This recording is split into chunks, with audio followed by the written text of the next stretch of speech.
Hello everyone, welcome to my channel Brilliant Minds. तो आज की इस वीडियो में हम क्लास 12th का चैप्टर नंबर 2 ट्रेडिंग का पार्ट 6 बना रहे हैं। तो जो हमारी प्रीवियस वीडियो थी, पहले तो हम अपना पेज नंबर 71 निकाल लेते हैं क्योंकि हम उसी पे चल रहे हैं। फिर उसके बाद जो हमारी प्रीवियस वीडियो थी उसके बारे में भी डिस्कस कर लेंगे कि हमने कहाँ तक पढ़ लिया था। वैसे हमने अपने बायबैक शेयर्स तक पूरा कंप्लीट कर लिया था। देखो ये रहा हमारा बायबैक ट्रेड्स, हमने कंप्लीट कर लिया था। आज हमें क्या करना है, आज हमें करना है हमारा how are order managed on trade, यानी कि ऑर्डर्स किस तरह से हम नीट सिस्टम में जो है उन अपने ट्रेड ऑर्डर्स जो है उन्हें किस तरह से मैनेज करते हैं।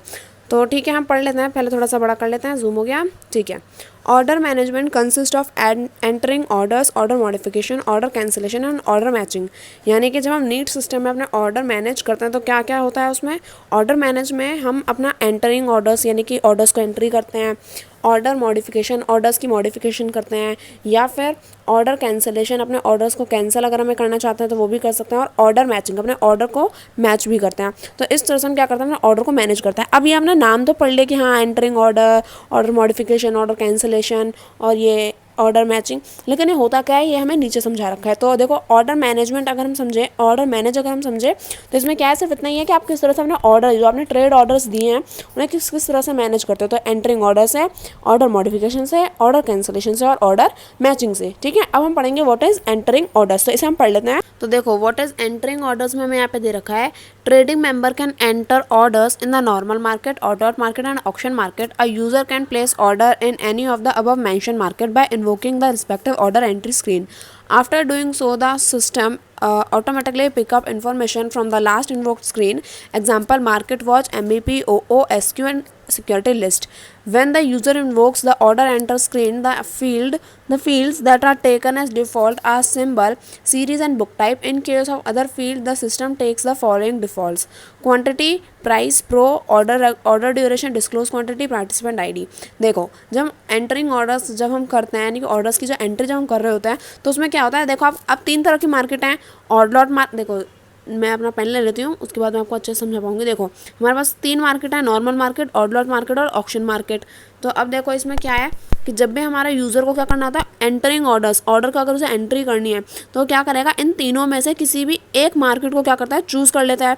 अब जब उसने वो ये मार्केट चूज़ करी है तो उसके बाद जो भी मार्केट उसने इसमें से चूज़ करी होती है उसी की क्या होती है, उसी की स्क्रीन क्या हो जाती है, हमें अपीयर होने लग जाती है, उसी की स्क्रीन क्या होती है, हमारे सामने आ जाती है। और ऑटोमेटिकली जो सिस्टम है वो क्या करता है, उस स्क्रीन पर जो इन्फॉर्मेशन हमें उस ट्रेड के लिए चाहिए, उस ऑर्डर के लिए चाहिए, वो हमें शो करने लग जाता है। तो अब आपको समझ में आएगा किस तरह से हमें स्क्रीन चूज़ करनी है, स्क्रीन चूज़ करने के बाद किस तरह से हमें इन्फॉर्मेशन प्रोवाइड होती है। अब देखो जब यूज़र क्या करता है, अब देखो कौन सी इन्फॉर्मेशन, डिफ़ॉल्ट इन्फॉर्मेशन हमारे पास पहले से ही होती है। तो देखो जब हम क्या करते हैं, अपनी जो भी हमने मार्केट यहाँ पे चूज़ करी उसके बाद हमें क्या होता है, हमारी स्क्रीन ओपन हो जाती है ऑर्डर एंट्री के लिए। ऑटोमेटिकली हमारा सिस्टम इन्फॉर्मेशन को यहाँ पे ग्रैब कर लेता है हमारे लिए। अब जैसे कि कौन कौन सी इन्फॉर्मेशन आती है हमारे पास, बाय डिफ़ॉल्ट जो है उस सिक्योरिटी से रिलेटेड उसके सिंबल, सीरी, बुक टाइप क्या है, ये सारी इन्फॉर्मेशन हमें हमारी ऑर्डर एंट्री स्क्रीन पे मिल जाती है। अब देखो अगर इसके अलावा कोई और डिफ़ॉल्ट यहाँ पे अगर सिस्टम को अगर इन्फॉर्मेशन चाहिए तो वो और कौन सी इन्फॉर्मेशन होगी, वो इन्फो होगी हमारे पास में ये वाली, यानी कि क्वांटिटी। अब देखो इसे इरेज करते हैं। देखो सिस्टम सिंबल, सीरी, बुक टाइप हमें मिलेंगी। उसके अलावा में जो इन्फॉर्मेशन मिलती है वो है ये वाली, यानी कि आपकी क्वांटिटी, यानी कि आपकी जो रेगुलर लॉट क्वांटिटी है, आपकी जो क्वांटिटी आपकी ऑर्डर की वो कितनी है, एट बेस्ट प्राइस पे आपको कौन सी ऑर्डर खरीदनी चाहिए तो उसकी क्वांटिटी आपको, उसकी इन्फॉर्मेशन यहाँ पे आपको मिलती है। और यहाँ पे क्या दिया है, सॉरी मैं वो वहाँ पे एक वो आ गया था। देखो और क्या मिलता है यहाँ पे, प्राइस आपको, यानी कि बेस्ट प्राइस, यानी कि काउंटर बेस्ट प्राइस आपको क्या है वो आपको मिलता है। प्रो यानी कि ट्रेडिंग मेंबर की आईडी ऑफ द यूज़र, यानी कि जो हमारा ट्रेडिंग मेंबर है उसकी यूज़र की आईडी। ऑर्डर ड्यूरेशन, दिन में हुई है या रात में, उसका डे टाइम या नाइट टाइम वो पता चलता है। डिस्क्लोज क्वान्टिटी, फुल्ली डिस्क्लोज, यानी कि आपको पूरा डिस्क्लोज करना पड़ता है, आपकी पूरा आपने बता रखा है सब कुछ, तो फुल्ली डिस्क्लोज नहीं बता रखा तो पार्शियली डिस्क्लोज, ये सारी चीज़ें। पार्टिसिपेंट आईडी, जो हमारा ट्रेडिंग मेंबर है उसकी आईडी क्या है, वो सारी इन्फॉर्मेशन आपको यहाँ पे मिलती हैं। मतलब वो सारी फॉलोइंग डिटेल्स आपको डिफ़ॉल्ट में यहाँ पे आपको सिस्टम में आती हैं। अब देखो what are active passive orders. देखो ऑर्डर एंटरिंग क्या है, ऑर्डर एंटरिंग सिर्फ इतना है कि किस तरह से आप यहाँ पे अपने ऑर्डर की एंट्री, कौन कौन सी इन्फॉर्मेशन कौन सी मार्केट में जाके आप ले सकते हैं। अब देखो what are active and passive orders. तो एक्टिव एंड पैसिव ऑर्डर्स क्या है, इसे भी अब हम क्या कर लेते हैं, पढ़ लेते हैं, समझ लेते हैं कि एक्टिव पैसिव ऑर्डर्स होते क्या हैं। सो हम देखते हैं what are active and passive orders. When any order enter the trading system, it is an active order. It tries to find a match on the other side of the book. If it find a match, a trade is generated. It does not found. If it does not find a match, the order become a passive order and goes and cite in the order book.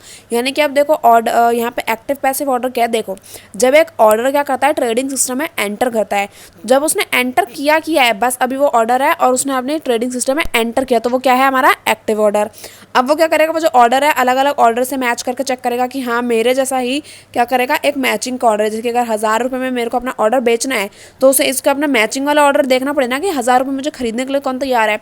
तो अगर उसे अपना match मिल जाता है दूसरी book में तो क्या हो जाता है, तो फिर वो ट्रेड हमारी परफॉर्म हो जाती है।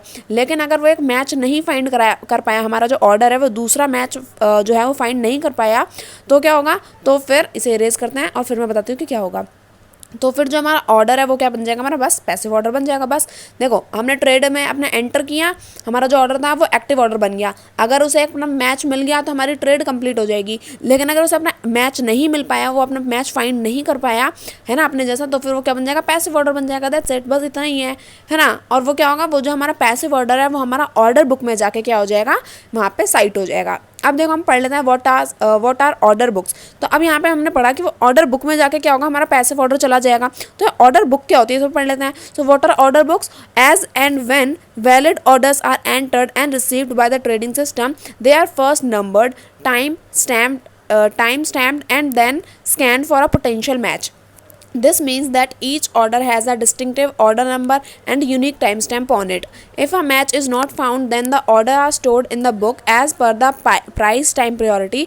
Price priority means if two orders are entered into the system, the order having the best price get the higher priority. Time priority means if two orders having the same price is entered, the order that is entered first gets higher priority. Best price for a sell order is the lowest. एक मिनट, best price for a sell order is the lowest price and for a buy order is that it is the highest price. ठीक है, अब देखो order book में क्या बोला है, देखो मैं अपना पेन लेती हूँ और फिर आपको पूरा समझाती हूँ। अब यहाँ पे देखो जो हमने क्या किया, हमने अपना एक वैलिड और जो हमारा इस कलर को चेंज करता है, मुझे मज़ा नहीं आ रहा, पिछली वीडियो में हमने यही कलर लिया था, अब ढंग का सा कलर लेते हैं, ये ठीक है, ये थोड़ा भड़कीला हो गया, थोड़ा मैट कलर लेंगे, ये ठीक है। देखो अगर हमने क्या करते हैं, ठीक है, अगर हमने क्या किया, अगर हमने कोई भी अपना ऑर्डर या जहाँ पे क्या किया, ओहो कहाँ लाइन खींच दी मैंने, अगर हमने क्या किया अपना कोई भी वैलिड ऑर्डर एंटर किया अपने ट्रेडिंग सिस्टम में, तो सबसे पहले क्या होता है, अब जो भी टाइम है, जो भी प्राइस है, वो सारी चीज़ें हमारे उसके हिसाब से हमने यहाँ पे अपना ऑर्डर एंट्री करी, तो हमारा जो ऑर्डर है उसको क्या मिलता है, एक डिस्टिंक्टिव ऑर्डर नंबर मिलता है। यानी कि जो भी ऑर्डर है उसका एक ऑर्डर नंबर भी तो होता है ना, जैसे अगर आप पैदा हुए हो तो आपका एक नाम भी तो रखा जाएगा ना, तो सेम इसी तरह से जब हमारा एक ऑर्डर यहाँ पे आया है तो उसे उसके पहचान के लिए उसे एक ऑर्डर नंबर यहाँ पे मिलता है और उसकी एक यूनिक टाइम स्टैम्प होती है। यानी कि जो भी ऑर्डर है उसका ऑर्डर नंबर उसे मिल गया और उसका टाइम स्टैम्प मिल गया। यानी कि जो ऑर्डर है वो सारे ही ऑर्डर का जो ऑर्डर नंबर है, जितने भी ऑर्डर्स होते हैं उन सभी के ऑर्डर्स नंबर क्या होते हैं, सबके ऑर्डर नंबर यूनिक होते हैं और सबका टाइम स्टैम्प भी है अलग होता है। क्यों? क्योंकि एक टाइम पे एक ही को तो आप टाइम स्टैम्प दे सकते हो, ऐसा तो नहीं ना कि एक टाइम पे मम्मी 10 लोगों को खाना खिला सकती हैं। हाँ, सबको बना के ज़रूर दे सकती हैं, पर अगर वो खिला रही हैं किसी को खाना तो एक टाइम पे आपको खिलाएंगी, फिर आपके भाई को खिलाएंगी, ऐसा नहीं ना कि एक टाइम पे सभी लोगों को खिला देंगी, नहीं। तो इसी तरह से यहाँ पे जब आप क्या करते हो, यहाँ पे ट्रेड करते हो तो आपका जो ऑर्डर नंबर है वो सबका यूनिक होता है और जो टाइम स्टैम्प है वो भी अलग होता है। और यहाँ पे अगर हम क्या बात करें, ये ऑर्डर बुक में चीज़ें आती किस तरह से कि जैसे हमने देखा कि अगर हमने ऑर्डर एंटर किया तो वो एक्टिव ऑर्डर है, अगर उसका मैच नहीं मिला तो वो क्या हो जाएगा, ऑर्डर बुक में आके पैसिव ऑर्डर हो जाएगा। तो अब जो हमारा ऑर्डर बुक है उसमें आपको समझ में आएगा किस तरह से हमारे जो ऑर्डर्स हैं वो आते हैं, फिर उसके ऑर्डर नंबर मिलते हैं, फिर टाइम स्टैम्प सबका यूनिक होता है। उसके बाद देखो क्या होता है, जो हमारा अब देखो 2 ऑर्डर्स आर एंटर्ड। अब यहाँ पे अगर हमारे अलग अलग ऑर्डर्स आते हैं तो किस हिसाब से हमारी ऑर्डर बुक किस हिसाब से हमारे ऑर्डर्स को अरेंज करती है, तो वो देखना है कि अगर देखो हमारे 2 अलग ऑर्डर आए हैं तो यहाँ पे दो टाइप की प्रायोरिटी होती है। एक तो होती है बेस्ट प्राइस प्रायोरिटी और दूसरी क्या होती है, अरे किस पर टिक कर दिया मैंने, हाँ ये रहा, बेस्ट प्राइस प्रायोरिटी और टाइम प्रायोरिटी। यानी कि अभी प्राइस प्रायोरिटी और टाइम प्रायोरिटी क्या है, देखो अगर मेरे पास 2 ऑर्डर हैं, एक 100 रुपये का है और एक 500 रुपये का है, तो ज़्यादा अच्छा वाला कौन सा है, 500 रुपये वाला ज़्यादा अच्छा है, तो जिसका हाइयर प्राइस होगा उसको प्रायोरिटी ज़्यादा मिलेगी। अब मेरे पास समझो कि एक 500 रुपये का है और दूसरा भी 500 रुपये का है, ये सुबह 9 बजे आया था, ये रात 9 बजे आया है, ये AM है, ये PM है। अब ये मत बोल देना कि ये PM है तो PM को ज़्यादा प्रायोरिटी मिल जाएगी, नहीं, यहाँ पे PM इन द सेंस हम टाइम वाली बात कर रहे हैं। तो यहाँ पे ये क्या है, अब यहाँ ध्यान दो, तो प्राइस दोनों के सेम है, लेकिन टाइम प्रायोरिटी सुबह सुबह आया था, ये रात को आया है, तो ये जल्दी आया ना, तो टाइम प्रायोरिटी टाइम के हिसाब से दी जाती है। तो यानी कि जो भी आपके ऑर्डर्स किस तरह से अरेंज होते हैं, प्राइस के हिसाब से, आपके प्राइस के हिसाब से और आपका टाइम पीरियड के हिसाब से। जिसका प्राइस ज़्यादा होगा उसको ज़्यादा प्रायोरिटी मिलेगी, जिसका टाइम कम होगा यानी कि जो जल्दी आ जाएगा, जल्दी पहुंच जाएगा, उसका भी यहाँ पे प्रायोरिटी ज़्यादा होगी। अब देखो क्या दिया है यहाँ पे, best price for sale order. अगर आप अपना यहाँ पे क्या करो, अपना सेल ऑर्डर लिया है आपने, यानी कि आप अपने सिक्योरिटीज़ को देखो, best price for sale order is the lowest price. यानी कि आप कोई आपको सिक्योरिटीज़ बेच रहा है, यानी कि सेल ऑर्डर चल रहा है, कोई आपको सिक्योरिटीज़ बेच रहा है, तो आप कब फायदे में रहोगे, जब आपको 100 रुपये में वही सिक्योरिटी मिल जाएगी या फिर 1000 रुपये में। और वैसी बात है, जब आपको 100 रुपये में सेम चीज़ मिल रही है और वही सेम चीज़ आपको दूसरी जगह 1000 रुपये में मिल रही है, तो आपका फ़ायदा तो 100 रुपये वाली चीज़ में है। तो सेल ऑर्डर बेस्ट कब होता है, जब उसका प्राइस क्या हो, लोएस्ट। लेकिन अगर हमारा क्या है, बाय ऑर्डर है, यानी कि अब आप क्या कर रहे हो, कोई और आपसे सिक्योरिटी को खरीद रहा है, तो अगर आप किसी को सिक्योरिटी बेचते हो 100 में या फिर 1000 में, तो आपका फ़ायदा कब होगा, जब आप 1000 में बेचोगे। तो यही चीज़ हमें यहाँ पे दे रखी है, ठीक है। तो यानी कि आपका बेस्ट प्राइस कब होता है, बेस्ट सेल प्राइस कब होता है, बेस्ट सेल प्राइस होता है लोएस्ट प्राइस, और बेस्ट बाय प्राइस कब होता है, आपका हाईएस्ट प्राइस। ये आपको आई होप आप अच्छे से समझ में आ गया होगा। नेक्स्ट हमें यहाँ पे दे रखा है, the different order books in the NEAT system are as detailed below. यानी कि जो हमारे डिफरेंट ऑर्डर बुक्स है नीड सिस्टम में, वो हमें यहाँ पे बता रखे हैं। जैसे कि पहली क्या है, प्री ओपन बुक। तो प्री ओपन बुक क्या है, an order during pre open session has to be a pre open order. All the pre-open orders are stacked in system till the pre-open phase. At the end of pre-open phase, the matching of pre-open order take place at the final opening price. By default, pre-open PO book appears in the order entry screen when the normal market is in pre-open and the security is eligible for pre-open session. Order entry in pre-open book type is allowed only during market status is in pre open. तो देखो pre open book क्या होती है हमारी, pre open book में क्या है हमारे लिए, देखो जो भी हमारा प्री ओपन ऑर्डर होता है, order during pre open session, यानी कि जब हमारा प्री ओपन सेशन चल रहा होता है, यानी कि हमने पढ़ा था ना हमारा मार्केट में एक प्री ओपन सेशन का भी टाइम पीरियड होता है। तो जब हमारा प्री ओपन सेशन चल रहा होता है, तो उसमें जो भी ऑर्डर्स यहाँ पे हमारे आते हैं, वो सारे क्या होता है, हमारे प्री ओपन ऑर्डर्स होने चाहिए। All pre open orders are stacked to system till the pre open phase, यानी कि जब तक हमारा प्री ओपन टाइम चल रहा होता है, प्री ओपन फेज चल रहा होता है, जो भी ऑर्डर है हमारे प्री ओपन फेज में आते हैं, वो क्या होता है, हमारे प्री ओपन ऑर्डर में स्टैक हो जाते हैं। At the end of the pre open phase the matching of pre open order take place, यानी कि जब हमारा क्या होता है, जब हमारा प्री ओपन फेज खत्म हो जाता है, तो उसके बाद जो भी ऑर्डर्स हमारे पास हैं, उन सब की क्या होती है, उन सब की मैचिंग होती है और उनका फाइनल ओपनिंग प्राइस क्या है, डिसाइड किया जाता है। उसके बाद क्या है, by default the pre open book appear, यानी कि हम जो हमारा एंट्री स्क्रीन है ना, बाय डिफ़ॉल्ट हमारा जो प्री ओपन यहाँ पे हमारी बुक है, वो क्या होती है, हमारी एंट्री स्क्रीन में अपीयर होती है। ये कोई करता नहीं है, ये बाय डिफ़ॉल्ट पहले से ही क्या होती है, शो होती है screen when the normal market, ठीक है। अब देखो normal market is in pre open and securities eligible for pre open session. Order entry in pre open book type is allowed during market status is pre open, यानी कि जो हमारा order entry है pre open book में, वो कब तक allow होती है, जब तक हमारा जो प्री ओपन मार्केट है वो क्या रहता है, ओपन रहता है। तो प्री ओपन बुक हमारा क्या होता है कि हमारी प्री ओपन बुक में क्या होता है, ये हमारा प्री ओपन टाइम पीरियड चल रहा होता है, प्री ओपन फेज हमारा चालू है, तो जब तक जो भी ऑर्डर इसमें आ रहे हैं वो क्या आता है, हमारे प्री ओपन ऑर्डर्स होते हैं। उसके बाद हमारा प्री ओपन जो टाइम पीरियड है वो खत्म हो गया, तो हमारे जो ऑर्डर्स हैं वो क्या हो जाते हैं, उनका एक फाइनल ओपनिंग प्राइस यहाँ पे डिसाइड होता है। तो इस तरह से प्री ओपन बुक क्या है, काम करते हैं, यानी कि जो भी प्री ओपन में ऑर्डर्स आ रहे हैं वो सारे प्री ओपन बुक में जाते रहते हैं। अब देखो रेगुलर लॉट बुक क्या होती है, an order that has no special condition associated with it is a regular lot order. When a dealer places this order, the system looks for a corresponding regular lot existing in that market passive order. If it do not find a match at the time it enters the system, the order is tagged in the regular lot book as a passive order. By default, regular lot book appear in the order entry screen in the normal market.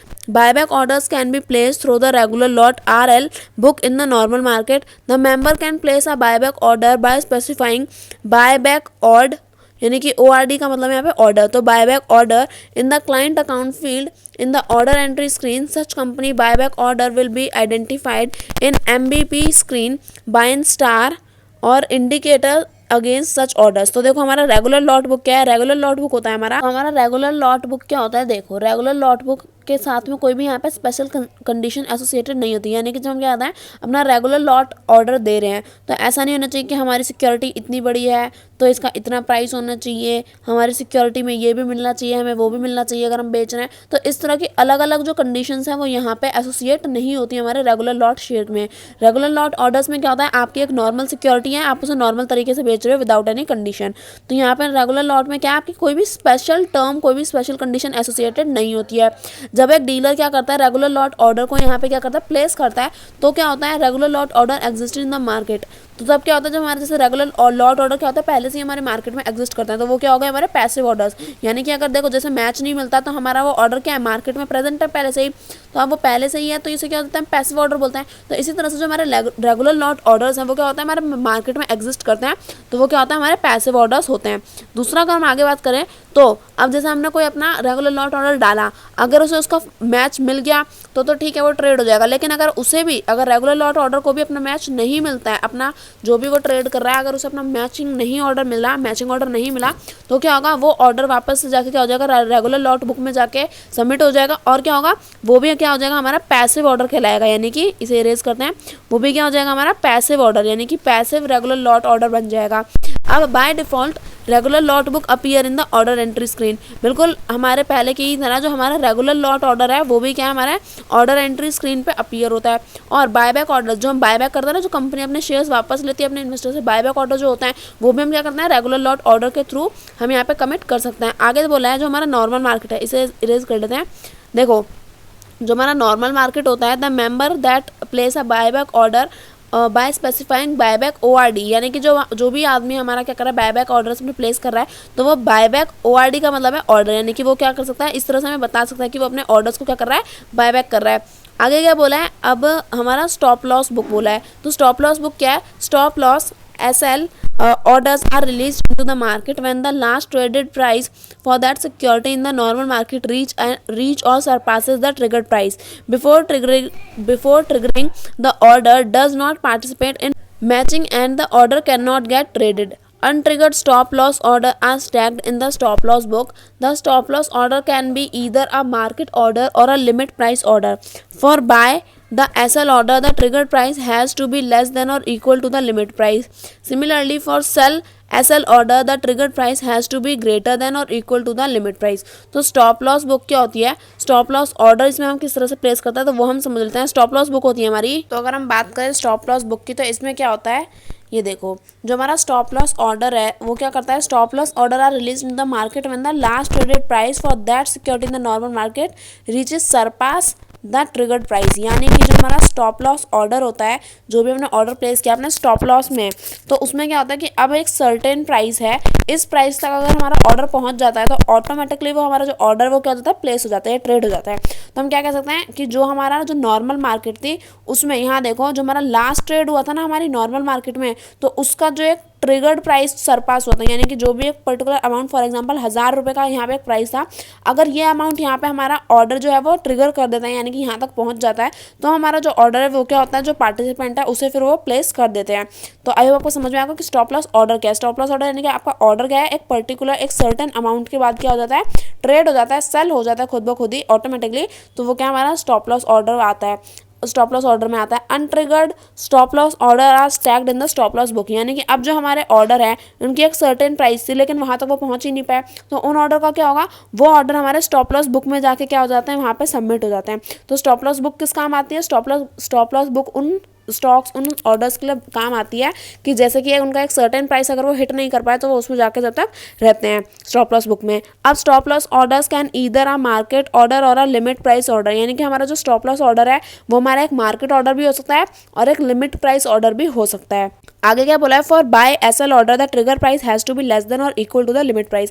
यानी कि जो भी हमारा price है, अगर हमें एक stop loss order खरीदना है तो हमें उस लिमिट प्राइस तक या फिर उस लिमिट प्राइस के मतलब जो भी हमारा प्राइस है उस तक तो पहुंचना ही पड़ेगा अगर हम उस ऑर्डर को बाय या सेल करना चाहते हैं तो। अब देखो आगे क्या दिया है, हमें दिया है ऑर्डर लॉट बुक। तो ऑर्डर लॉट बुक क्या होती है, इसे पढ़ लेते हैं। The order lot book can be selected in the order entry screen in order to trade in the order lot market.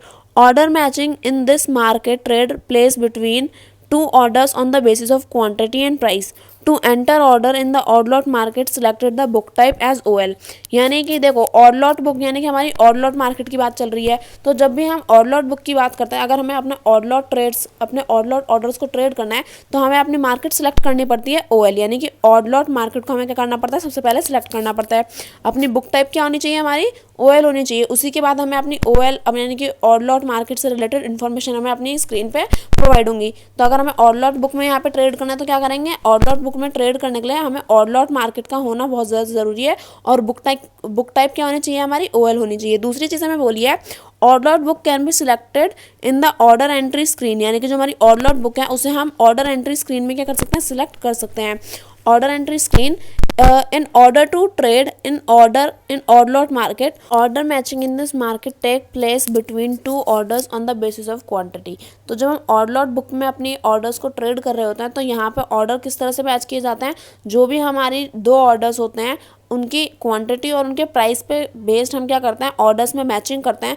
और जब हमें एक पर्टिकुलर दो ऑर्डर ऐसे मिल जाते हैं जो आपस में क्वांटिटी और प्राइस पे फिट बैठते हैं तो हम उन दोनों में क्या कर देते हैं, ट्रेडिंग कर देते हैं। तो ऑड लॉट मार्केट में ट्रेड करने के लिए आपके पास सबसे पहले ऑड लॉट मार्केट का ऑप्शन होना चाहिए। आपकी स्क्रीन में मार्केट टाइप में से आपका जो बुक टाइप है वो क्या होनी चाहिए, OL होनी चाहिए। तो उसके बाद आप दो ऑर्डर्स को मैच करके क्या कर सकते हो, अपनी ऑड लॉट बुक में ट्रेडिंग कर सकते हो। लास्ट में दिया है ऑक्शन ऑर्डर बुक। तो ऑक्शन ऑर्डर बुक क्या है, auction order book stores order entered by the trading member to participate in the exchange initiated auctions। auction order can be initiator orders, competitor orders and solicitor orders। तो देखो auction order book में क्या होता है, जो भी हमारे auctions होते हैं, यानी कि जब हम अलग अलग ऑक्शंस करते हैं, तो ऑक्शंस हमने 10th क्लास में पढ़े थे और 11th में भी हम पढ़ते आ रहे हैं।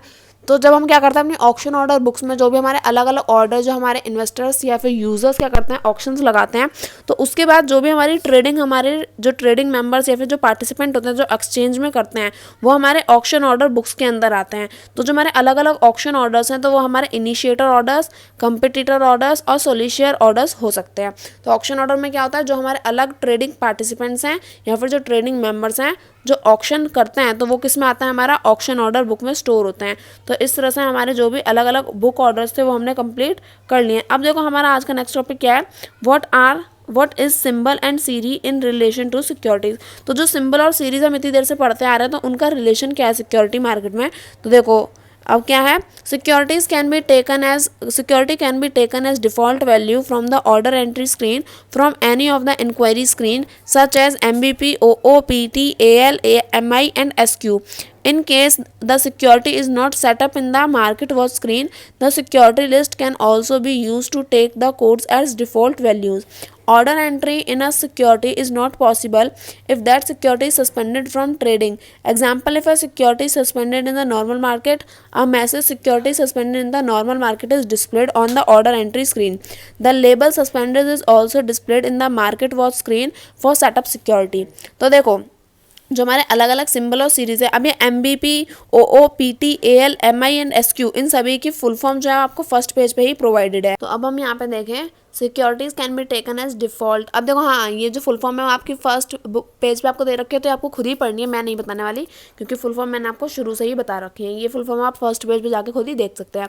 तो जो हमारी सिक्योरिटीज़ हैं, securities can be taken as default values, यानी कि जो हमारी अलग अलग सिक्योरिटीज़ हैं वो हम क्या बोल सकते हैं ना, एज अ डिफॉल्ट वैल्यूज़ बोल सकते हैं। क्यों, क्योंकि सारी सिक्योरिटीज़ हमें क्या है ऑर्डर स्क्रीन पर पहले से ही मिलती हैं। तो डिफॉल्ट वैल्यूज़ क्या होते हैं, जो हमने मांगी नहीं है बट हमें फिर भी दिख रही हैं। तो जो हमारी सिक्योरिटीज़ है वो हम खुद ना थोड़ी ना सर्च करते हैं, वो तो हमें खुद ही अपनी ऑर्डर एंट्री स्क्रीन पे अवेलेबल होती है। तो सिक्योरिटी से हम क्या बोलते हैं, डिफॉल्ट वैल्यू। आगे में बोला है कि ऑर्डर एंट्री अंडर सिक्योरिटी, यानी कि जब भी हम अपनी ऑर्डर की एंट्री कर रहे होते हैं, जो भी हमें ऑर्डर चाहिए, जिस भी ऑर्डर की हमें इन्फॉर्मेशन चाहिए, तो हम उसे पहले उसका नाम डालते हैं, फिर हमें वो ऑर्डर मिलता है, फिर हमें उसकी इन्फॉर्मेशन मिलती है। तो अगर वो क्या है, वो सिक्योरिटी अगर क्या है सस्पेंडेड है ट्रेडिंग से, कि अभी वो कुछ टाइम के लिए ट्रेड नहीं हो सकती, वो सस्पेंडेड है, तो वो जो हमारी सिक्योरिटी है तो उस पर क्या आ जाएगा, एक सस्पेंडेड मैसेज लिखा आ जाएगा। नहीं कुछ इस तरह का मैसेज लिखा आ जाएगा कि security suspended in the normal market, यानी कि जिस नॉर्मल मार्केट में आप क्या करना चाहते हो, इस सिक्योरिटी का ट्रेड करना चाहते हो, ये यहाँ पे क्या है अभी सस्पेंडेड है, तो आप इसमें ट्रेड नहीं कर सकते। नॉर्मल मार्केट में सिक्योरिटी अभी ट्रेडेड है, सॉरी सस्पेंडेड है। तो सस्पेंडेड ट्रेडिंग को हम क्या, सस्पेंडेड ऑर्डर को हम ट्रेड नहीं कर सकते हैं एक्सचेंज में, ठीक है। अब देखो यहाँ पे क्या बोला है, आगे बोला है is displayed on the order entry screen, यानी कि जो भी आपकी ऑर्डर एंट्री स्क्रीन पे आपने एक ऑर्डर यहाँ पे प्लेस किया, अब वो सस्पेंडेड होगा तो ये वाला मैसेज आपको क्या हो जाएगा, अपनी ऑर्डर एंट्री स्क्रीन पे अवेलेबल हो जाएगा। The label suspended is also display in the market watch screen, यानी कि अगर आप यहाँ पे ऑर्डर एंट्री स्क्रीन नहीं, अगर आपकी मार्केट वॉच स्क्रीन है तो आपको क्या होगा, सिर्फ सस्पेंडेड लिखा हुआ यहाँ पे आपको दिख जाता है। तो ये हमें समझ में आया। आगे क्या बोला है, order entry is not is also not possible in case of security, it is not eligible to trade in a particular market.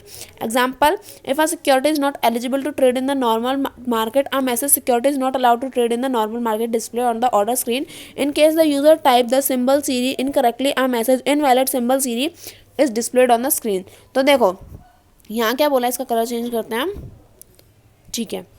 यहाँ पे क्या बोला कि जैसे कि अगर आपकी स्क्रीन है, अब यहाँ पे अपने ऑर्डर यहाँ पे आप एंटर कर रहे हो, तो ऑर्डर एंट्री एक तो तब पॉसिबल नहीं है जब हमारी सिक्योरिटी क्या हो, सस्पेंडेड हो। दूसरी कब पॉसिबल नहीं है, कि अगर जो आप ऑर्डर ट्रेड कर रहे हो वो क्या है, एलिजिबल नहीं है उस पर्टिकुलर मार्केट में। यानी कि आप क्या हो, आपने कोई एक ऑर्डर प्लेस किया, अब वो क्या है, वो मार्केट में वो ऑर्डर नहीं चल सकता, काम नहीं कर सकता, तो क्या होगा, अब वो ऑर्डर उस मार्केट में काम नहीं करेगा, तो क्या होगा, आपको एक मैसेज लिखा आएगा कि सिक्योरिटी इज़ नॉट अलाउड। ये देखो, security is not allowed to trade in normal market, यानी कि ये जो पर्टिकुलर सिक्योरिटी आप चाह रहे हो, ये क्या है, यहाँ नॉर्मल मार्केट में ट्रेड करने के लिए एलिजिबल नहीं है। तो इस तरह का मैसेज आपको मिल जाएगा। और यहाँ पे क्या बोला है कि ये क्या मिलेगा, ये आपको ऑर्डर एंट्री स्क्रीन पे ही अवेलेबल लिख के आ जाएगा कि आपका जो सिक्योरिटी जो आप ट्रेड कर रहे हो वो यहाँ पे एलिजिबल नहीं है, और यहाँ पे हम ट्रेड नहीं कर सकते, सिक्योरिटी को हम अलाउ नहीं कर सकते नॉर्मल मार्केट में। और यहाँ पे क्या है, द यूज़र, अगर यहाँ पे हमारा यूज़र जो हम सिंबल सीरी डालते हैं ना, कि हमने सिंबल बताया, सीरी बताया, अगर ये इन्फॉर्मेशन क्या है हमारी गलत हो गई, तो क्या मैसेज आएगा, तो आएगा इनवैलिड सिंबल सीरीज डिस्प्लेड, यानी कि आपकी जो ऑर्डर एंट्री स्क्रीन है उस पर क्या आएगा, आपकी स्क्रीन पे लिखा जाएगा कि आपने जो सिंबल सीरी डाला है वो क्या है, इनवैलिड है, इनवैलिड सिंबल सीरी। तो यानी कि आपने क्या है, जो भी इन्फॉर्मेशन डाली है, जो सिंबल सीरी डाले हैं वो गलत हैं, तो इस तरह से लिखा जाएगा। अब क्या है, व्हाट इज क्वांटिटी, तो क्वांटिटी क्या होती है, when the buy sell order entered screen is invoked, the regular lot size available at the best price on the counter side get defaulted in the order entry screen. In case auction book is selected for display, the regular quantity has to be specifically mentioned by the user. Quantity mentioned should be in multiples of regular lot size for that security. अच्छा देखो, तो quantity क्या है, quantity तो हम सबको वैसे ही पता है कि क्वांटिटी होती क्या है, बट फिर भी हम देख लेते हैं। तो देखो, जब आप क्या करते हो, अपने बाय या सेल करते हो अपने ऑर्डर्स को एंट्री स्क्रीन पे, तो यहाँ पे जो आपकी रेगुलर लॉट साइज है अवेलेबल होता है at the best price on the counter side get defaulted in the order entry screen. यानी कि जब आप क्या करते हो, आपने कोई यहाँ पे अपनी सिक्योरिटी, देखो मैं पेन ले लेती हूँ ना, यहाँ पे आपने कोई भी आपको ऑर्डर बाय करना है या सेल करना है, तो वो आपने अपने ऑर्डर एंट्री स्क्रीन पे यहाँ पे बताया कि मेरे को ये वाला ऑर्डर बाय करना है, फिर ये वाला ऑर्डर सेल करना है। तो अगर आपको बाय करना है तो आपको कम प्राइस पे ज़्यादा बाय हो जाए तो आपके लिए फ़ायदा हो जाएगा, या फिर अगर आपको बेचना है तो अगर आप ज़्यादा प्राइस पे कम चीज़ बेच दो तो भी आपका फ़ायदा हो जाएगा। तो यहाँ पे यही बोला है कि आपको जो रेगुलर लॉट साइज़ है वो आपको क्या करता है, एक बेस्ट यहाँ पे प्राइस लाके अवेलेबल करता है आप लोगों के लिए, कि डिफ़ॉल्टर यानी कि जो आपकी काउंटर पार्टी है उसके सामने से आपके लिए क्या लाता है, अच्छा सा ऑर्डर लाता है कि आप किस तरह से अपनी क्वांटिटी को यहाँ पे मैक्सिमम या फिर मिनिमम करके क्या कर सकते हो, यहाँ पे अच्छे तरीके से बाय सेल कर सकते हो।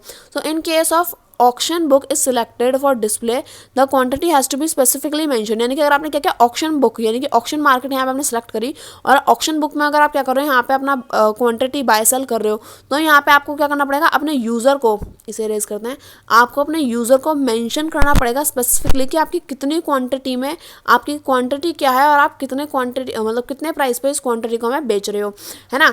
तो यहाँ पे ये सारी चीज़ें हैं। Quantity mention should be multiples of regular lot size of the security, यानी कि जो आप क्वांटिटी बताते हो वो क्या होनी चाहिए, मल्टीपल होनी चाहिए आपके regular lot size for that security, यानी कि आपकी जो सिक्योरिटी है उसका रेगुलर लॉट साइज जो है उसका ही मल्टीपल होना चाहिए, उसका रेगुलर लाइट साइज का 2 गुना, रेगुलर लॉट साइज का 3 गुना, इस तरह से क्या आना चाहिए, मल्टीपल होना चाहिए। तो ये क्वांटिटी हमने पढ़ ली।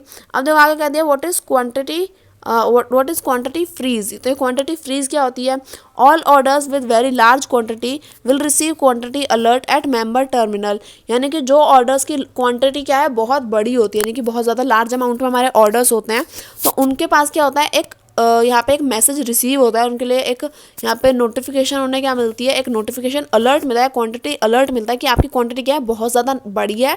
तो उससे रिलेटेड उन्हें एक अलर्ट मिलता है कि currently if member enter any order exceeding the lowest of the quantity given below result in an alert which will read as order entered exceed alert quantity limit, confirm availability of adequate capital to proceed, and only after the member click the button yes the order will be further proceed for execution. A global alert quantity limit is more than 25,000 irrespective of the issue size of the security whichever is less.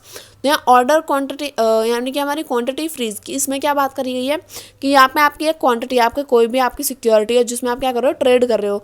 देखो मैं pen ले लेती हूँ, आपकी कोई भी एक security जिसमें आप ट्रेड कर रहे हो, तो उसकी एक क्वांटिटी होगी कि आपको इतने शेयर चाहिए, इतनी सिक्योरिटीज चाहिए, तो उसकी एक पर्टिकुलर क्वांटिटी होती है। तो यहाँ पे यही बोला है कि आपकी जो क्वांटिटी है उसकी भी क्या होनी चाहिए, एक लिमिट होनी चाहिए। अगर आप उससे फर्दर एक्सीड करते हो तो आपके पास एक मैसेज आएगा कि जो आपकी ऑर्डर एंट्री आपने करी है उसकी लिमिट क्या है, उसकी अलर्ट क्वांटिटी क्या है, बहुत ही ज़्यादा है, एक्सीड करे यानी कि उससे ज़्यादा जा रही है, तो आपका ऑर्डर यहाँ पे प्लेस नहीं होता। इसे इरेज कर लेते हैं, इरेजर चाहिए, हाथ में पेन आ रहा है, तो देखो इसे ठीक है। यहाँ क्या है कि आपका जो मतलब आपकी जो आपने जो भी ऑर्डर यहाँ पे प्लेस किया है, तो मैं अगर ऐसा कहूँ, पहले से इरेज करते हैं, ठीक है। देखो आपने जो भी ऑर्डर प्लेस किया उसकी आप क्वांटिटी तो बताओगे ना कि इतनी क्वांटिटी होनी चाहिए, उतनी क्वांटिटी होनी चाहिए। अगर वो क्वांटिटी एक्सीड कर गई तो आपके पास क्या आएगा, order entered exceed alert quantity limit, यानी कि आपकी एक लिमिट जो है वो क्या हो जाएगी, एक्सीड हो जाएगी। तो आपका एक ऑर्डर एंटर्ड क्या है, वो यहाँ पे एक मैसेज आपको कंफर्म कर देगा कि हाँ आपकी ट्रेड अभी परफॉर्म नहीं हो सकती क्योंकि आपकी ऑर्डर एंट्री क्या है, लिमिट को एक्सीड कर रही है। अब देखो अब यहाँ पे क्या बोला है, तो हमारी ग्लोबल क्वांटिटी लिमिट क्या है, वो है मोर देन 25,000, यानी कि आपका जो यहाँ पे सिक्योरिटीज है जिसमें आप ट्रेड करते हो तो वो यहाँ पे क्या है, मोर देन 25,000 की लिमिट होती है आपके पास। तो इस लिमिट के अंदर अंदर आप यहाँ पे काम कर सकते हो। अब देखो आगे क्या बोला है, what is price of security. तो प्राइस ऑफ सिक्योरिटी क्या है, तो ये तो सभी को पता होता है कि प्राइस ऑफ सिक्योरिटी क्या होता है, पर फिर भी अगर इन्होंने में लंबा चौड़ा दिया है तो हम इसे पढ़ लेते हैं। तो what is price of security. अब देखो अगर हम बात करें हमारा प्राइस ऑफ सिक्योरिटी की, देखो यहाँ पे मैं पेन ले लेती हूँ, उसके बाद मैं आपको समझाती हूँ। तो प्राइस ऑफ सिक्योरिटी में हमें दूसरी चीज़ क्या दी है, along with the regular lot quantity. अब हम अपने रेगुलर लॉट क्वांटिटी, तो यहाँ देखो हमारे पास एक रेगुलर लॉट क्वांटिटी के अलावा हमारे पास एक बेस्ट प्राइस काउंटर साइड पे भी हमारे पास अवेलेबल होता है।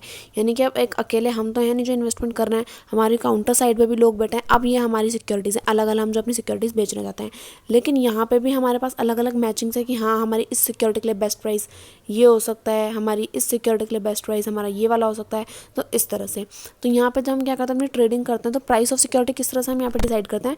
हमारे जो जब हम ट्रेड करते हैं तो हमारी जो स्क्रीन है वो हमें क्या लाती है, बाय डिफ़ॉल्ट वो भी हमारे लिए काउंटर साइड से क्या लाती रहती है, हमारे लिए ऑर्डर एंट्री स्क्रीन पर अच्छे अच्छे ऑप्शन जो हमारी ट्रेडिंग से रिलेटेड है, उनके प्राइस से रिलेटेड है, वो हमारे पास होते हैं। तो अगर यूज़र को उसमें से कोई डिफ़ॉल्ट ऑर्डर में से अगर कोई प्राइस पसंद आ जाता है तो उस पर ट्रेड कर सकता है। तो यहाँ पे देखो जब हमारे पास क्या होता है, जब हम यहाँ पे देखो पढ़ लेते हैं, a user has the option to either enter the order at default price, यानी कि अब जो हमारा यूज़र है वो डिफ़ॉल्ट प्राइस पे भी अपना ऑर्डर क्या एंटर कर सकता है। लेकिन अगर उसके पास अपना कोई एक अपना ऑर्डर है तो वो अपने प्राइस पे भी अपने ऑर्डर को क्या कर सकता है, एंटर करवा सकता है। लेकिन अब यहाँ पे हम आगे बात करें तो आगे क्या बोला है कि जो अब जो हमें डिफ़ॉल्ट ऑर्डर जो डिफ़ॉल्ट प्राइस दिया है वो तो पहले से ही हमें प्राइस दे रखा था, उस पर ट्रेडिंग हो सकती है। लेकिन अगर खुद यूज़र एक मेंशन कर रहा है अपना प्राइस, तो वो प्राइस क्या है, मैक्सिमम और मिनिमम के बीच में होना चाहिए। ऐसा ना हो कि बहुत ही मिनिमम प्राइस है या फिर ऐसा ना हो कि आप मैक्सिमम की लिमिट को ही क्रॉस कर गए, है ना। तो इस तरह से नहीं होना चाहिए, आपको मैक्सिमम और मिनिमम की रेंज में ही रहना है। तो आई होप आपको समझ में आया होगा। For a no price band scripts if a price outside the operational range is entered the order result in a price freeze। ठीक है, अगर आप क्या करते हो, अगर आप यहाँ पे एक जो प्राइस है आप उससे एक्सीड कर जाते हो, आपकी लिमिट का एक्सीड कर जाते हो, तो आपका जो प्राइस है वो क्या जाता है, फ्रीज होता है। और यहाँ पे अगर आप कहते हैं आप एक इनवैलिड यहाँ पे काम करते हो, तो आपका जो आपका ऑर्डर है प्राइस ऑफ सिक्योरिटी वो क्या है, एक्सेप्ट नहीं की जाती, not accepted as a valid order till the time of the exchange approves this. यानी कि जब तक आपका एक्सचेंज जो है वो आपको अप्रूव नहीं करेगा तब तक आपका प्राइस ऑफ सिक्योरिटीज़ क्या है, इनवैलिड ही माना जाएगा। अब देखो अब आपको क्या समझ में आया, प्राइस ऑफ सिक्योरिटीज़ में क्या है ना, आपका प्राइस है, आप ऑर्डर ट्रेड कर रहे हो, तो आपको बाय डिफ़ॉल्ट सिक्योरिटी आपका जो ऑर्डर स्क्रीन है, ऑर्डर एंट्री स्क्रीन आपको प्राइस यहाँ पे आपको देगी। अगर आपको ये पसंद आया तो आप इस पर ट्रेड कर सकते हो, लेकिन आपको पसंद नहीं आया तो आप खुद भी अपना ऑर्डर क्या है मेंशन करके आप ट्रेड करवा सकते हो। आपका जो लिमिट है, आपका जो प्राइस है वो लिमिट के अंदर, एक रेंज के अंदर होनी चाहिए, मिनिमम और मैक्सिमम के। अब देखो नेक्स्ट क्या दिया है, इन case the user enters an order with a market price, the order takes the last traded price in the respective market, as the market price provide no passive order exist on the same side of the or the country or the counter side in that security in that market. On the other hand, if suitable order exists on the counter side, then the order takes the price of the counter order and trade is generated.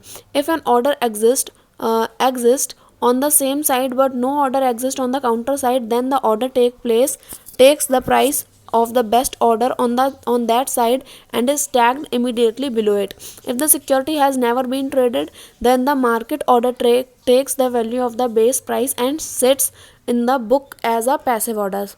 Another, देखो नीचे क्या दिया है, another option provided to user in the pre-open phase of the normal market is ATO and or the at open price concept. Market order entered the pre-open are termed as ATO. Based on the opening algorithms, the system computes a potential opening price. Once the market is open for trading, the ATO orders takes place prices. In case of stop loss order, a user has the flexibility of specifying a limit price along with the triggered price. This limit price can be selected as equal to the triggered price in the price field so as to leave it with the word price. Alternative, a user can specifically a limit price as market price. तो इस पूरे paragraph में मैं समझाया कि price of security क्या है, तो हमारा पहला वाला समझ लिया। दूसरे में क्या बोला है कि देखो, in case the user enter an order with a market price, यानी कि अगर हमारा क्या कर रहा है, जो हमारा यूजर है वो मार्केट प्राइस से क्या कर रहा है, अपने ऑर्डर को एंटर कर रहा है। So the order takes the last trade price is the respective market as the market price. तो इसमें हमें क्या बोला है, देखो यहाँ हमें बोला है, इसमें मैं अपना पेन ले लेती हूँ, उसके बाद मैं आपको अच्छे से समझा पाऊंगी। एक मिनट बस। देखो ये हमारा पेन हमने ले लिया। अब देखो क्या बोला है इसमें कि अब देखो, इन केस हमारा जो यूज़र है वो क्या कर रहा है, अगर मार्केट प्राइस के अकॉर्डिंग, जो भी हमारा मार्केट प्राइस है उसके अकॉर्डिंग वो अपने ऑर्डर को यहाँ पे ट्रेड करने के बारे में सोच रहा है, तो फिर जो हमारा मार्केट प्राइस है ना, लास्ट ट्रेड जो हमने करी थी, तो उसका जो मार्केट प्राइस था उसके अकॉर्डिंग, जैसे कि हमने पढ़ा कि हमें और हमारी काउंटर पार्टी है, तो हमने कुछ प्राइस डिसाइड किया, इसने कुछ प्राइस डिसाइड किया, तो बिल्कुल इसी की तरह अगर हमारे यूज़र ने प्राइस डिसाइड किया है, अगर वो मार्केट प्राइस के अकॉर्डिंग यहाँ पे ट्रेड कर रहा है, तो फिर जो हमारा मार्केट में जो लास्ट ट्रेड हुआ था उसका जो प्राइस है उसके हिसाब से क्या है, हमारी ट्रेडिंग होती है। अब यहाँ पे हमें आगे क्या बोला है कि देखो, on the other hand if suitable order is exist on the counter side, then the order takes the price of the counter order and trade is generated. ठीक है, ये हमारी पार्टी है, इसने यहाँ पे अपने अपने कुछ प्राइस बोले। ये हमारी दूसरी पार्टी है, काउंटर पार्टी है, इसने भी अपने अपने कुछ प्राइस बोले। अब इसका ऑर्डर यहाँ पे क्या है, अच्छे से इसके साथ में मैच हो रहा है ना, सारे ऑर्डर इसके मैच हो रहे हैं। तो इसका मतलब क्या है कि अब जब हमारे ऑर्डर मैच कर ही रहे हैं तो फिर हमें ज़्यादा पंगेबाजी करने की क्या ज़रूरत है। अगर हमारे ऑर्डर क्या है, मैच कर जाते हैं, तो हम क्या करते हैं, यहाँ पर अपनी ट्रेड को जनरेट कर देते हैं। अगर हमारे ऑर्डर अलग अलग ऑर्डर जो है वो मैच हो रहे हैं हमारी काउंटर पार्टी से प्राइस के हिसाब से, तो फिर हमारे ऑर्डर यहाँ पर मैच हो गए। अगर ऑर्डर मैच हो जाते हैं तो हमें पता है कि हमारी जो ट्रेड है वो जनरेट हो जाती है। अगर ऑर्डर हमारे मैच हो जाते हैं तो अगर ऑर्डर मैच हो जाते हैं तो हमारी ट्रेड क्या है, यहाँ पे टेक प्लेस, यानी कि जो हमारी ट्रेड है वो जनरेट हो जाएगी, ट्रेड इज जनरेटेड। लेकिन if order exist on the same side but no order exist on the counter side, यानी कि हमने तो अपना ऑर्डर दिया लेकिन दूसरी साइड पे हमें कोई ऑर्डर मिला ही नहीं, यहाँ पे कोई दूसरी ऑर्डर यहाँ पे क्या है, उसकी टेक प्लेस हुई नहीं, यानी कि दूसरी ऑर्डर हमें यहाँ पे नहीं मिल पाई, हम मैच नहीं कर पाए, तो फिर क्या होगा, तो फिर देखो बिल्कुल पहले की तरह, if order is exist on the same side but यहाँ पे क्या हुआ, then the order taken the price of the best order of the sides are stacked immediately below it. If the security has been traded, the market order will value price. अच्छा ठीक है, यानी कि अब क्या है, वो हमारा ऐसा पैसिव ऑर्डर यहाँ पे बन जाता है, यानी कि हमने यहाँ पे अपनी ट्रेड का वैल्यू दी, अब हमें यहाँ पे दूसरा ऑर्डर मैच का मिला ही नहीं, तो फिर क्या होता है, वो हमारा पैसिव ऑर्डर बन जाता है, क्योंकि ऑर्डर हमारी जो ट्रेडिंग थी वो तो जनरेट हो ही नहीं पाई ना। तो आई होप आपको समझ आएगा किस तरह से हमारी ट्रेड जनरेट होती है। तो देखो पहले मैं क्या बोला था कि हमारा जो ऑर्डर है वो हमारे मार्केट प्राइस से यहाँ पे मैच हो गया, ऑर्डर हमारे क्या हो गए, मैच हो गए, तो यहाँ पे ट्रेड जनरेट हो गई। लेकिन नेक्स्ट में क्या हुआ, नेक्स्ट में हमने ऑर्डर तो दिया लेकिन यहाँ पे कुछ जनरेट ही नहीं हो पाया, तो अब यहाँ पे कुछ है ही नहीं, तो ट्रेडिंग होगी किसके साथ, तो यहाँ पे ट्रेडिंग नहीं हो पाई। तो इस तरह से आप क्या करते हो, अपनी प्राइस ऑफ सिक्योरिटीज़ को यहाँ पे कंप्लीट करते हो, प्राइस ऑफ सिक्योरिटी में इस तरह से आप क्या करते हो, अपना ट्रेडिंग करवाते हो। आगे क्या बोला है, इन case of stop loss order a user has the flexibility of specifying a limit. अच्छा ठीक है, स्टॉप लॉस ऑर्डर में क्या होता है, हमारे पास एक सर्टेन लिमिट होती है कि आपके पास क्या है, आपके पास क्या है, पर्टिकुलर एक सर्टेन लिमिट है, अगर इस लिमिट तक आप पहुंच गए तो आपकी सिक्योरिटी ट्रेड हो जाती है। लेकिन अब हम आगे बात करें तो क्या है, this limit can be selected equal to trigger price, यानी कि अब देखो जब हम स्टॉप लॉस में ट्रेडिंग करते हैं, प्राइस ऑफ सिक्योरिटी सिलेक्ट करते हैं, तो यहाँ पे एक सर्टेन लिमिट होती है आपके पास। आप इस यहाँ पे फ्लेक्सिबिलिटी भी होती है कि आप इस लिमिट प्राइस को चेंज भी कर सकते हो। और ये लिमिट प्राइस जो आपने बनाई है ये क्या है, या तो जो आपका प्राइस है वो इसके बराबर होना चाहिए, या फिर the price can be selected as equal to the triggered price, या फिर नहीं, आपको जो सिक्योरिटी है उसका प्राइस इस ट्रिगर्ड प्राइस के बराबर ही होनी चाहिए। तभी तो जब आप यहाँ तक पहुँचोगे तभी तो ट्रेड अकर होगी। तो इसलिए आपको जो प्राइस है वो क्या है, एक ट्रिगर्ड प्राइस तक पहुँचना ही चाहिए। अब देखो आगे क्या है, इस पूरे को इरेज कर लेते हैं। तो स्टॉप लॉस में हम कुछ इस तरीके से क्या करते हैं, अपना ट्रेड जो है वो परफॉर्म करते हैं। अब देखो आगे हमारा आज का last topic what R circuit breakers, इसे पढ़ लेते हैं। तो देखो क्या बोल रहा है इसमें, the exchange has implemented index based market wide circuit breaker is compulsory rolling settlement with effect from July 2, 2001. In addition to the circuit breakers, price band are also applicable and individual security. तो circuit breakers क्या है, यानी कि देखो पहले तो ये circuit breaker है क्या, तो जो हमारा exchange है, the exchange has implemented index based market wide circuit breaker, यानी कि जो हमारा जो exchange है, स्टॉक एक्सचेंज है, उसने क्या किया, हमारे इंडेक्स के हिसाब से इंडेक्स वाइज क्या किया, मार्केट वाइड सर्किट ब्रेकर यहाँ पे प्रोवाइड किया। अभी सर्किट ब्रेकर क्या है वो हम समझ लेते हैं। तो देखो अभी ये पूरा तो हम नहीं पढ़ने वाले कि मार्केट ये सर्किट ब्रेकर है क्या, क्योंकि वो तो हमें नीचे वाले टॉपिक्स में दे रखा है। तो बस ओवरऑल समझ लेते हैं और ये पूरा हम अपने नेक्स्ट वीडियो में समझेंगे। तो देखो एक्सचेंज ने क्या किया, एक्सचेंज ने हमारा इंप्लीमेंट किया index based market wide circuit breakers, जो क्या है, कंपल्सरी है रोलिंग सेटलमेंट, यानी कि ये कंपलसरी है। हमारा सर्किट ब्रेकर कोई ऐसी चीज़ नहीं है कि आप इसे नहीं कर पाओगे, ये हमारी कंपलसरी सेटलमेंट है जो कब शुरू हुई, 2001 में 2 जुलाई को। और यहाँ पे अब ये सर्किट ब्रेकर है क्या, किस तरह से काम करती है, इसके price band are also applicable on individual securities. तो ये सारी जो चीज़ें हैं ये हम अपनी नेक्स्ट वीडियो में इस वाले टॉपिक में पढ़ेंगे। तो आज की वीडियो में बस इतना ही था। मैं आपको बस ये बता रही थी कि सर्किट ब्रेकर यहाँ पे एक इम्प्लीमेंट किया हमारे एक्सचेंज ने, और वो क्या इम्प्लीमेंट किया वो भी चीज़ें हम अपनी नेक्स्ट वीडियो में पढ़ेंगे। तो आज की वीडियो में बस इतना ही। अगर फिर भी अगर आपको कोई डाउट है तो आप मेरे से कमेंट सेक्शन में पूछ सकते हैं, मैं आपके डाउट का जवाब जरूर दूंगी। और वीडियो अच्छी लगे तो प्लीज़ वीडियो को लाइक करें and subscribe my channel for more videos. Thank you for watching.